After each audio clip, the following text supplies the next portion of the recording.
like, yeah, it's pretty big. I mean, the biggest differences are kind of the sort of little things like food, that. the living environment. Yeah, that's a big one. And it's kind of inevitable. And you can spend your whole time in McDonald's, but you'll suffer. Yeah, exactly. Yeah. And it will just, you feel it's kind of,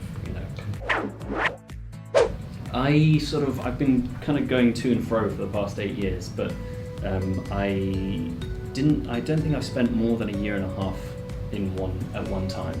I think most schools offer an airfare allowance or something like that, so you can go back at Christmas or whatever. Yeah, cool. That's my understanding. Because I wasn't teaching full time. I was only ever teaching part time, like 10 hours a week. Yeah. But it was pretty cool. What would you do when you weren't teaching? When I wasn't teaching, well, I mean, because I you mean in terms of work or in everything? In everything. Everywhere. Well, I was I did my teaching alongside study of Chinese. Mm-hmm. But then after that, when I finished my classes, I started working at a beer company. So I spent most of my working time going to bars and promoting beers. Oh, that sounds fun. Which is pretty cool. Yeah. There's no lack of nightlife in Suzhou as well, so you'll be nice. depending on what you like. But well, that's good. Yeah. Well, I suppose. I guess that's where we're coming from a bit, but yeah. It's like a little bit of that. What did you find that in terms of your pay amount and your living costs? Living costs, generally speaking, are lower. There are certain things that cost more, coffee and chocolate. Imported things, Imported stuff, tends to cost more. But transport is super cheap. Taxis are very, very cheap. Like, I think the base fare in Hangzhou when I was there was something like 10 RMB, which is like £1 or thereabouts. So, cheap, isn't it? It's very cheap. Rent is not dissimilar to here, actually. That's probably the biggest cost. Right. Going out is really cheap.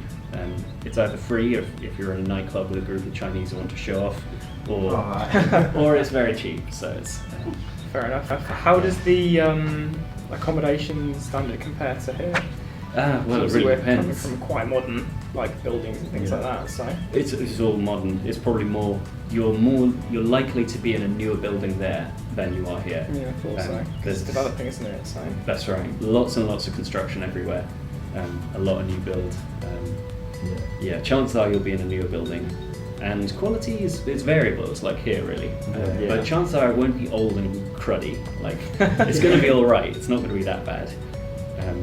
And if it's school accommodation, it will probably be decent. I would imagine you'd have, you'll have an apartment with a living room and stuff like that. Yeah. Though I don't know what exactly your situation is. Yeah, Tony, you mentioned briefly about not listening, but you mentioned briefly about being able to stay on the school and things like that. I don't know if you saw that, but he sent a message in the group chat, I think. So how much time would you spend in the school itself? Do you think? Well, I was in a training school, so I wasn't in like a proper school, as it were. But I spent most of my time in lessons. I did most of my lesson prep outside of lessons. My understanding is that you have quite long office hours, but I don't know exactly. Okay, you start though. Did you meet many people from other countries that are out there? Or? Absolutely, yeah. I mean, partly because I was studying Chinese, but it's truly international. It's not just like British people, Americans, whatever.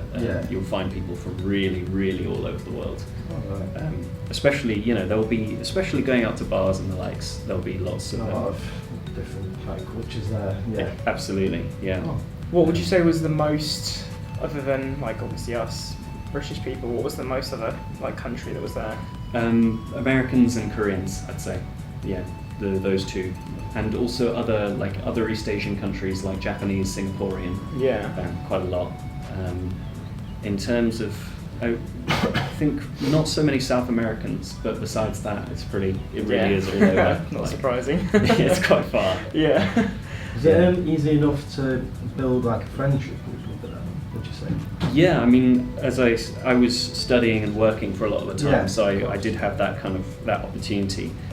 But yeah, honestly, if you go out to the right bars and the right venues, if you just go out during the daytime, you'll bump into people, and naturally being foreign gives you an immediate sort of foot in the door to make friends with anyone. Like easy conversations, isn't it? Exactly. Yeah, to be honest. What are you doing in China? Literally. Yeah, super easy.